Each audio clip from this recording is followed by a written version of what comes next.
Very good morning to all of you. I'm Ravi, and again I am in front of you with a chapter of political science. We started in a last class our chapter political participation. Okay, it's a RBSc political science. We started the chapter political participation in our last class. So today we will continue it and we'll finish it today. Fine. So let's start the chapter. In yesterday's class, we started the chapter with the meaning and definitions given by the different scholars about political participation. After that, we discussed about the kinds of political participation and the forms of political participation. Fine. Now, in today's class, we will discuss about the major agencies of the political participation. The major agencies, it means that in which fields the people can take part in the politics, or how they can play their important role in politics. Okay, so these are, we can say, these are the sources where the peoples can participate in politics actively. Fine. So the first one is, the very first one is pressure groups. ये pressure groups जो हैं क्या होते हैं? Pressure groups मतलब किसी भी political party या किसी भी जो गवर्नमेंट है उसके अंडर में अपनी रिक्वायरमेंट्स, अपनी जो डिमांड्स हैं उनको फुलफिल कराने के लिए जो बेसिकली यहाँ पर जो हमारे द्वारा जो एक गवर्नमेंट के ऊपर प्रेशर क्रिएट किया जाता है, that is called pressure groups. तो थ्रू प्रेशर ग्रुप्स हम क्या कर सकते हैं? हमारी पॉलिटिकल पार्टिसिपेशन हम वहाँ पर कर सकते हैं actively. So in the liberal democracies the members of such groups for accomplishment of the same purpose, एक ही पर्पस को पूरा करने के लिए गैदर ईच अदर, सभी लोगों को एक साथ इकट्ठा करते हैं, एंड हेल्प ऑफ देम, और एक दूसरे की हेल्प करते हैं. They raise voice against the corruption etcetera. ये लोग करप्शन के अगेंस्ट में आवाज़ उठाते हैं और उनका विरोध करते हैं. Next is the proposal preparation. Proposal preparation in the sense जहाँ पर कि गवर्नमेंट के लिए एक प्रपोजल तैयार किया जाता है. ठीक है, जैसे कि हम इसके बारे में थोड़ा सा स्टडी करते हैं, फिर बात करेंगे. इन द रिप्रेजेंटेशन डेमोक्रेसी, जहाँ पर कि रिप्रेजेंटेटिव डेमोक्रेसी होती है, this arrangement can be practised by the voter itself. यहाँ पर जो वोटर्स है वो खुद इसकी प्रैक्टिस करते हैं. कैसे? Indian citizens have right to ask questions in the parliament through their elected representatives. Representative democracy यानी इनडायरेक्ट डेमोक्रेसी. जहाँ पर कि इनडायरेक्ट डेमोक्रेसी होगी, वहाँ के जो लोग हैं, वहाँ के जो सिटीजन्स हैं, वो क्या करेंगे? अपने रिप्रेजेंटेटिव्स के थ्रू पार्लियामेंट में जो रूलिंग पार्टी है उससे क्वेश्चंस पूछेंगे कि how did you do this and why. So ये सारी चीज़ें उनके द्वारा वहाँ पूछी जाएंगी. Citizens can directly submit their new proposal to the government by simultaneously push और सिग्नेचर कैंपेन. जो वहाँ के सिटीजन्स हैं वो क्या कर सकते हैं? अपने द्वारा जो बनाया गया न्यू प्रपोजल है कि साहब हमें इस तरह के रूल की डिमांड है या जो भी कुछ है, उसके लिए भी वो गवर्नमेंट को जो है डायरेक्ट भी वहाँ पर अपना प्रपोजल सबमिट कर सकते हैं. वो कैसे? या तो दबाव वहाँ पर क्रिएट करके, या फिर सिग्नेचर कैंपेन्स के थ्रू. सिग्नेचर कैंपेन क्या होता है? यहाँ पर एक कैंपेन चलाया जाता है जहाँ पर कि लोग जो भी हैं उनको इसके बारे में समझाया जाता है कि what we are doing here by this campaign, और उसके तहत उनके लिए क्या नाम से फैसिलिटीज़ यहाँ प्रोवाइड की जाती है कि अगर वो इस चीज़ से फेवर करते हैं, अगर उनको लगता है कि हाँ ये प्रपोजल जो हमारे द्वारा गवर्नमेंट के लिए प्रिपेयर किया जा रहा है, अगर वो इसके फेवर में है तो वो यहाँ सिग्नेचर करें. तो उस सिग्नेचर के बेसिस पर क्या होता है?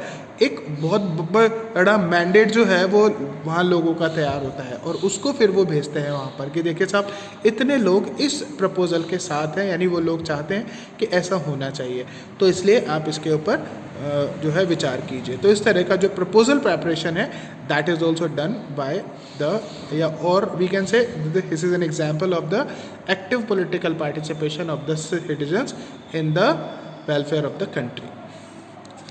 Next is to call back representative. Very important. To call back representatives, यानी ये पावर होती है लोगों के पास कि वो जो भी अपने रिप्रेजेंटेटिव्स हैं जिनको कि उन्होंने वहाँ पर रिप्रेजेंट किया है, अपना इलेक्ट किया है, उनको ये वापस भी बुला सकते हैं, यानी उनके पोस्ट से डिमोलिश कर सकते हैं। सबसे ज़्यादा प्रेवलेंट ये जो मामला है ये स्विट्ज़रलैंड में है, बिकॉज वहाँ डायरेक्ट डेमोक्रेसी है। डायरेक्ट डेमोक्रेसी जहाँ होगी वहाँ पर ये एग्जैक्टली फास्ट, बहुत ही फास्ट ही इसको जो है अप्लाई किया जाता है। रिप्रेजेंटेटिव डेमोक्रेसी में भी ऐसा होता है, बट ये होता है through representative. Fine. So under this arrangement, the practice of the chosen representative can be constrained by the voters to leave power before ending its time. उनका जो टेन्योर है उसके ख़त्म होने से पहले भी उनको पावर से हटाया जा सकता है। So if the elected representative is not true on the people's expectation, अगर वो लोगों की एक्सपेक्टेशन पर ठीक से नहीं आते हैं तो इस कंडीशन में there should be a process to recall the representatives. Fine. So it is also an agency where the people can participate in politics actively. Next head is public hearing. Public hearing means the process under which public representative and government official consider their problems and discuss on various topics and seek public suggestions. जब भी कोई problem हो या कुछ हो तो उस condition में लोगों से राय मांगी जाए। जो भी पब्लिक रिप्रेजेंटेटिव है या गवर्नमेंट ऑफिशियल्स है वो क्या करें, जब कोई भी प्रॉब्लम में हो तो उस कंडीशन में कई सारे टॉपिक्स पर वो गवर्नमेंट की राय मांगे, जो पब्लिक है उसके सजेशंस अगर वो वहाँ मांगती है तो उसमें जब लोगों के द्वारा उसमें सजेशंस अगर दिए जाते हैं तो that is also a platform where the public can participate. So और ऐसा होता है कि गवर्नमेंट के द्वारा वेरियस टॉपिक्स पर पब्लिक की राय मांगी जाती है, लोगों के द्वारा, जो एक्टिव जो लोग होते हैं या जो स्कॉलर्स होते हैं उनके द्वारा राय दी जाती है और फिर उसके अकॉर्डिंग जो है वो गवर्नमेंट वहाँ काम करती है, एक्शंस लेती है। राइट।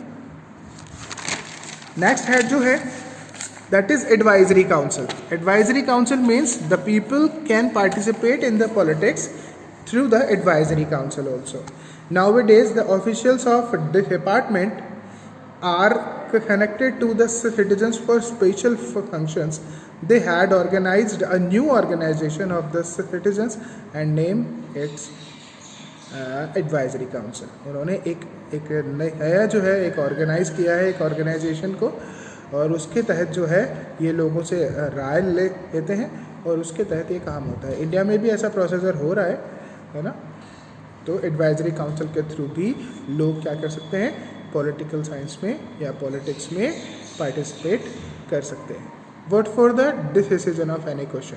जब भी कोई क्वेश्चन होता है या कोई भी जब फैसले की बात आती है कि साहब कोई भी लॉ जो प्रिपेयर किया जा रहा है वो प्रॉपर है या नहीं है, तो इसके लिए लास्ट जो फॉर्मूला है हमने पार्लियामेंट वाले चैप्टर में पढ़ा था कि इसके लिए फाइनली क्या होता है, वोटिंग होती है। जब ये दोनों हाउसेस से पास होता है तो पहले उस पर जो है फर्स्ट मीटिंग होती है, फिर सेकंड मीटिंग होती है, थर्ड मीटिंग में उस पर वोटिंग होती है। तो वो वोटिंग क्या है, वो वोटिंग आपका पॉलिटिकल पार्टिसिपेशन है कि जो आपके रिप्रेजेंटेटिव्स हैं वो इस बात को तय करेंगे कि यस जो लॉ बनाया जा रहा है that is good for the nation, good for the peoples of the country.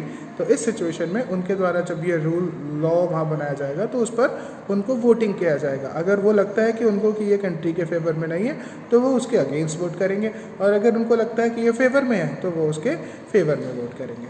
तो that is also the power of the citizens we can say where the people can participate in actively in politics.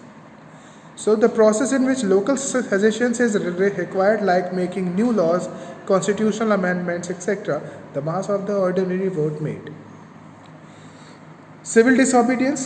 Civil disobedience एक ऐसी proceeding है जिसके तहत जो भी कोई भी ऐसा जो कानून है जो कि इनजस्टिसफुल है यानी अन्यायपूर्ण है उसका विरोध किया जाता है। यानी गवर्नमेंट के द्वारा अगर कोई ऐसा कानून यहाँ बना दिया गया है जो कि अन्यायपूर्ण है या उससे न्याय नहीं हो रहा है तो उस स्थिति में क्या होगा, जो गवर्नमेंट है उसके अगेंस्ट में लोग जो है वो ओपनली आकर उस कानून को तोड़ देते हैं। So this is the proceeding in which any injusticeful law is intentionally and openly broken or on a certain location voluntarily arrest is given. इसके खिलाफ लोग क्या करते हैं, अपनी जो गिरफ्तारियां हैं वो भी देते हैं, ठीक है, so that the public's and government's attention would be drawn on the particular side of issue. इतनी सारी जब अरेस्टिंग होगी तो उससे क्या होगा, लोगों का ध्यान जाएगा, न्यूज़ में आएगा और साथ ही गवर्नमेंट का ध्यान भी जाएगा. तो इस तरह से जो लॉ है उसको तोड़ना, कोई ऐसा कानून जो कि इनजस्टिसफुल है उसको तोड़कर भी जो है पॉलिटिकल पार्टिसिपेशन किया जा सकता है. Next is political reprisal. Political reprisal in the sense this is the protest of the a fiery form in which a bombing, killing, riots, making people hostage and destroying the properties etc. actions are done. यानी अगर कहीं पर किसी भी तरह की criminal activities होती हैं, लाइक बॉम्बिंग होती है या किलिंग होती है, कोई भी उपद्रव किए जाते हैं, लोगों को हॉस्टेज बनाया जाता है या फिर जो गवर्नमेंट प्रॉपर्टीज़ हैं उनको डिस्ट्रॉय किया जाता है, तो इनका विरोध करना भी जो है वो एक तरह से एक्टिव पॉलिटिकल पार्टिसिपेशन की फॉर्म में आता है, राइट. इस चैप्टर का लास्ट जो टॉपिक है that is approaches. Approaches means political participation से फायदा क्या होता है, why the political participation is required. So these are the following approaches in the favour of political participation. So very first is political participation encourages and protects the participant person's rights. एक और important बात मैं आपको बता दूं यहाँ पर कि ये पॉलिटिकल पार्टिसिपेशन के कैरेक्टरिस्टिक्स के रूप में या इम्पॉर्टेंस के रूप में भी लिखे जा सकते हैं. So the approaches as also same as a importance of the political participation.